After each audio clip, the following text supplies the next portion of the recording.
Whispering Ranch by Creepy Clown Girl. This is a story that was written by a friend of mine, Creepy Clown Girl. This is a supposed sighting that she had in 95. So I hope y'all enjoy this. This happened to my brother and I in the summer of 95. I was 24 and he was 22. We lived with our mom in the open desert at a place called Whispering Ranch, which was about 10 to 20 miles in any direction from the nearest town. The roads weren't paved, and we did not have electricity or running water. Because of that, we had to haul our water in from town. The only means of light we had were kerosene lanterns and flashlights. One day, our mom asked us if we can walk down to our friend's John place and pick up some tools she needed for a project she was going to do the next day. We told her yeah, then headed out across the desert. It took less time because John lived about a mile away from us. There would still be half a mile between us and the road to John's house. So, anyway, we get to John's and we sit under the shade and drink some water while he goes in and gets the tools for our mom. He comes back and gives us the tools. We put them down and decide to stay and visit for a little bit because it was scorching. After the sun had set, we realized it had gotten darker, and the only means of light we had was a flashlight. We told him that we had to leave, so we grabbed the tools for our mom and said goodbye. We left and started the walk down the road. While walking home, we decided to cut across the desert to get home faster. We got halfway across the desert before it sounded like something was following us. At first, we didn't pay attention to it because out there it wasn't uncommon to hear an animal at night. The further we walked, the sound of something breathing got closer and closer. My brother stopped and turned to see what was following us. That's when he saw it, two glowing red eyes staring at us.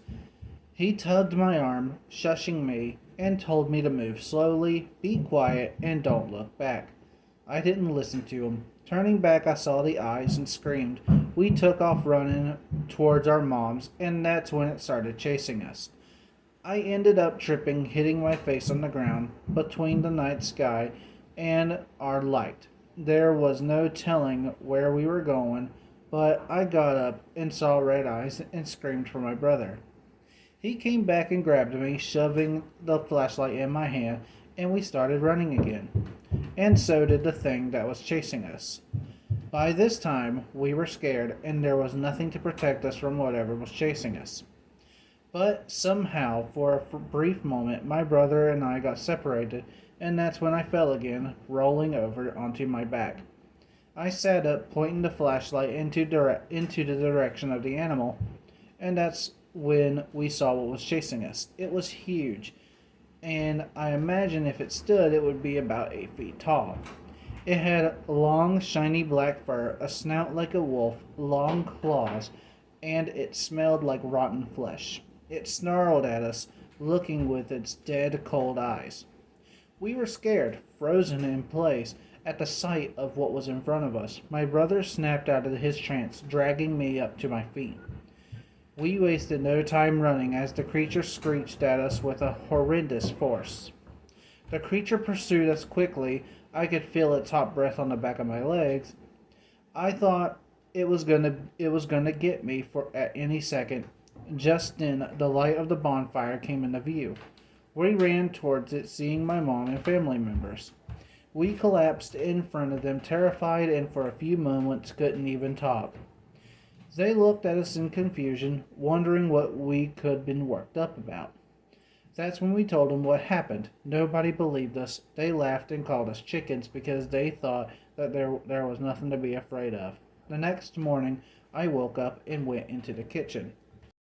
My mom looks at me wide-eyed and in a shocked tone. She yells, "Patricia, come here. What's that on the back of your leg?" Confused, I replied, "What do you mean, Mom?" She then points at my thigh. "Look. On my right thigh there are 3 large scratch marks, almost blood red." Last night during the chase, it must have scratched me. I guess I didn't notice it at the time due to the adrenaline rushing through me. Well, needless to say, we never walked out there after dark again.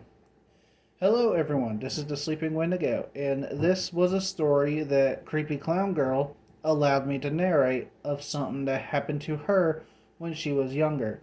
If you want to hear more true stories, remember to leave a like, share, and subscribe. And don't forget to check out Creepy Clown Girl's channel and Twitter. Links to those will be in the description down below.